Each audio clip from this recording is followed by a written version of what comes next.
To slash or to chop? That is the question. Hey folks, Matt Easton here, Schola Gladiatoria. Now, in a recent video I did looking at the comparison between the late Qing Dynasty Dao, here as featured by this LK Chen version, and things like the 13th century European falchion, and indeed comparing it with things like the 15th century German Langmesser. We were talking about the comparisons between the three of those types of swords, and of course you could extrapolate this to other similar types of sword as well. What type of targets they were primarily aimed to cut against. So a lot of people have a misconception I would say, that these types of falchion are anti-armour swords, which I have argued repeatedly on my channel for the fact that I don't really think that's the case at all. Their physical characteristics being relatively light, actually, and very thin blades, very fine edges, not well suited to whacking armour at all, certainly not specialised towards it, seem to me to point far more towards cutting flesh and perhaps fabric armours, gambesons and similar types of fabric armour.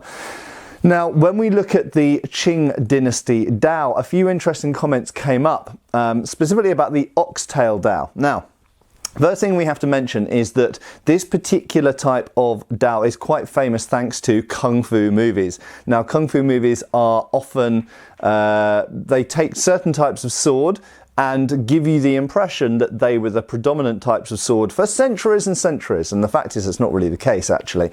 There were other types of Dao which were actually in use for longer than this type of Oxtail Dao. This is a particular late Qing Dynasty Dao, known as the Oxtail Dao in the modern world, which quite frankly is a thing of the 19th century. And that's not to say that they didn't have other types of broad-bladed Dao that are around at other times. Certainly if we go all the way back, 1,000 years, you can find certain types of broad-bladed Dao. Indeed, from about 1000 AD, you can find broad-bladed Dao, but they tend to be, interestingly, straight, rather than curved, saber-like ones like this.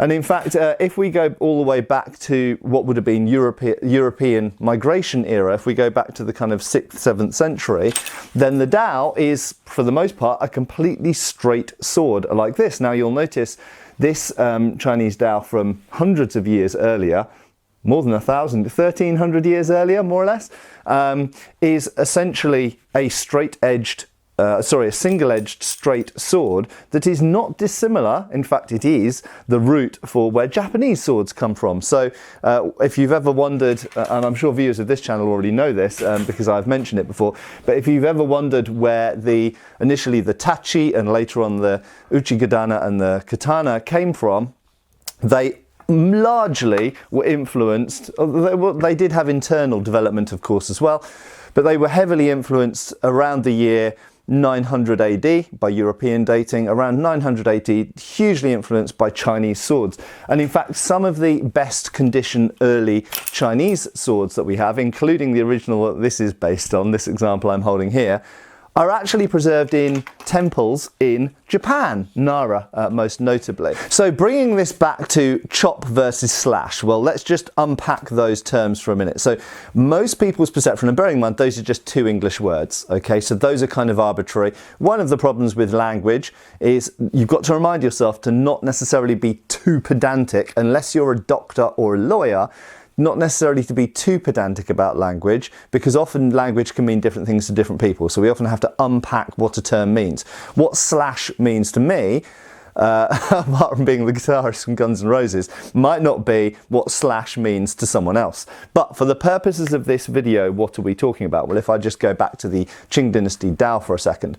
So many people have argued that this is a slashing sword, not a chopping sword. Well, what are those two things? Well, a slash, very simply, to most people, means drawing the edge across the target, a bit like how I've spoken how Indian talwars are used, almost on a circular path, so the edge is drawn across and through the target. Okay, so that would be a slash.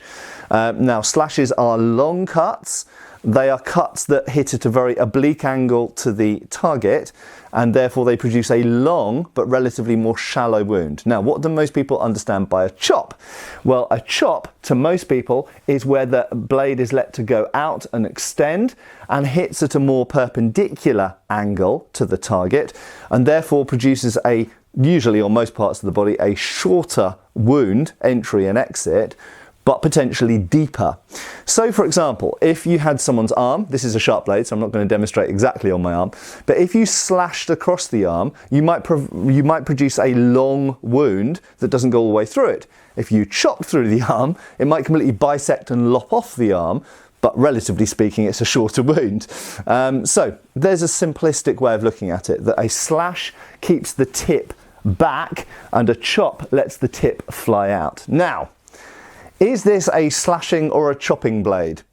Yes, it's both. I cannot accept that it is just one or just the other. Now, let's completely move away from the Dao for a second and go to two completely different types of sword. Okay, here we have a highly curved but narrow original antique 18th century Persian Shamsheer. Now that, in my mind, is primarily a slashing sword, okay, because of the degree of the curve. And you'll notice it's straight for the first portion of the blade, extremely curved portion of a circle in the second half of the blade. If you try and chop with this kind of blade, it can only result in a slash, because you can't send the tip out to hit the other person very easily, because the tip is way back up here. So you're going to hit them here, and then what drags across the target, even if you try to chop, is going to be the rest of the blade, resulting naturally in a slash. If we now go to a straight sword, on the other hand, most people think about chopping with straight swords, okay? So they think about just hitting like you would hit someone with a stick. Okay. However, there are European sources which expressly describe, with straight or in some cases European saber blades, so very slightly curved, but they can be straight as well, so straight or slightly curved blades, slashing with them. And you simply do that by keeping an angle at the wrist here, much like you do with an Indian talwar, and by striking across the target like this. So with a straight blade, I can chop, which gives me maximum reach and possible maximum bisection through something like a wrist or fingers or whatever, or a neck, okay? Or I can slash across a target. Now, why would I want to slash across a target? Quite simply, there are certain types of target which are better slashed across rather than trying to hit. For example, there's certain type of fabric, a gambeson for example. A gambeson, for the most part, if you just lay, if I go back to this sword, doesn't matter which sword I use, if I just lay the edge, bam, into a gambeson, that will probably absorb the shock. If I slash across the silk fabric armour or gambeson or whatever, I'm more likely to actually slice through it, or at least that is what some sources say. This needs to be tested. So, sometimes you want to slash, sometimes you want to chop, but additionally another reason why you might want to slash might be if you're on a horse and you're passing the target. You don't want to smack your sword into the target and have it stop on the target, whether they're wearing armour or thick clothing. You instead want to pass across the target, wound it, and move on. Equally, if you're fighting someone on foot, sometimes you want to slash across the target and immediately follow up with another one, and another one, and another one, and another one. And slashes are better for that because you keep the weapon moving and you don't get stuck on the target. If I chop on the target, the weapon now stops and I have to reload it and move it to somewhere else. So there are differences between chops and slashes. Whether you're on foot or on horse, different types of clothing and armour, sometimes you prefer one, sometimes you prefer the other. But if we go to a sword like this, which I have made comparisons between the Chinese Oxtail Dao and the medieval falchion, you can slash or chop either of those things with these blades. You can mechanically do both, and they are both options. And trying to argue that a certain sword only requires or only wants you to do one type of attack is kind of silly, because I mean, let's look at this blade for a second. This is not fully optimized to chop, it's not fully optimized to slash. It is not as curved as a Shamsheer. It is not as straight as a European straight-bladed sword. It is not as straight as a Langmesser. It is not as straight as a falchion, but the tip is not the inertia, and the mass is not concentrated at the tip as much as a falchion is. And it has a thrusting tip, which is clearly designed to allow and enable thrusting when you want to do it. So this is a compromised blade design. The Oxtail Saber, despite the fact, as I've said, it's quite an extreme form of Chinese Dao, obviously it's far different from the narrow-bladed, almost, katana-like or tachi-like blades that we see on the early Dao. Equally, it's more curved than many of the straight Dao. Many Dao, even late Qing Dynasty ones, are straight, it has to be pointed out. The tip is quite pointy, so it's a compromised design. It is curved, but it's not super curved. It's not straight. It does have concentration of mass at the tip, but it still has a thrusting point. So this is a compromised design. Therefore, I would say, is it designed for only slashing? No. It's designed for chopping, slashing, thrusting, anything you want to do with it. This is a multi-purpose compromised design. In contrast, is this particular style of Conyers type falchion, 13th century falchion, is this also a compromised design? I would say to a degree, yes. It's clearly not a slashing blade. It's not optimized for slashing. It is optimized for chopping. This is a very optimized design. They have almost completely sacrificed the ability to thrust with this type of blade. There are versions of these types that actually have a little elongated beak at the end to still allow thrusting.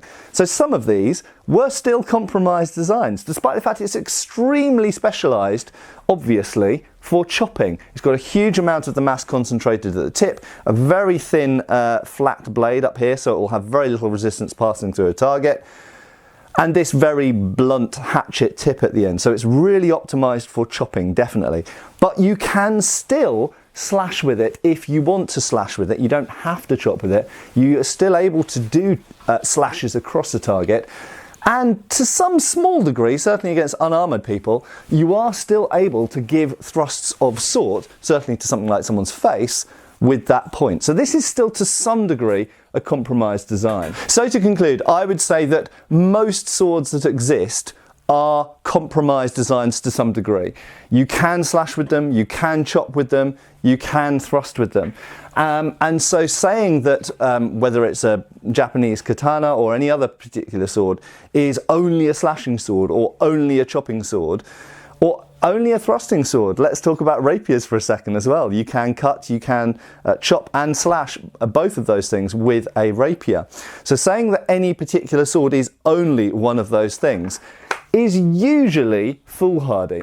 And yes, indeed, there are some designs which are extremely specialized, something like the Persian Shamsheer or the small sword, for example. They are this is extremely specialized to slash. The small sword is extremely specialized to thrust. And indeed, in some cases, certain types of small sword, for example, cannot cut at all. They've got triangular blades. They can only thrust, and therefore they can't chop and they can't slash. So that is a fully specialized sword. But those are few and far between. Most other sword designs that we talk about on this channel or that you will encounter out in the world are to some degree compromises. I hope this has been thought-provoking and interesting. Give us a like and a subscribe if you haven't done already, and I'll see you soon back again on the channel. Cheers, folks.